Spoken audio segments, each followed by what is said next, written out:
नमस्कार, इन सोलापूर न्यूजच्या बातमीपत्रात आपलं स्वागत। सुरुवातीला एक नजर ठळक घडामोडींवर। या हेडलाईन्सचे प्रायोजक आहेत सोलापुरातील नावाजलेले 7 हिल्स मेन्सवेअर अँड कलेक्शन। आता बेस्ट क्वालिटी आणि परफेक्ट फिटिंग फक्त 7 हिल्स मध्येच। पूरग्रस्त शेतकऱ्यांना तात्काळ मदत द्या, अन्यथा मंत्रिमंडळाला स्वस्थ बसू देणार नाही।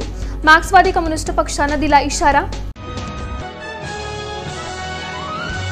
वाहत गेलेल्या रिक्षा चालकाच्या कुटुंबियांना प्रशासनाकडून आर्थिक मदत करा, आनंद चंदनशिवे उपमुख्यमंत्री अजित पवार यांच्याकडे मागणी। बाधित होणाऱ्या गावांना तहसीलदार विनायक मगर यांनी भेट देऊन केली पाहणी। अक्कलकोट तालुक्यातील भीमा आणि सीना नदीत येणाऱ्या विसर्गामुळे आणि श्री दुर्गा माता नवरात्र महोत्सव मंडळाचा नवरात्र उत्सव मोठ्या भक्तिमय वातावरणात मिरवणुकीद्वारे शक्ती देवीची प्रतिष्ठापना।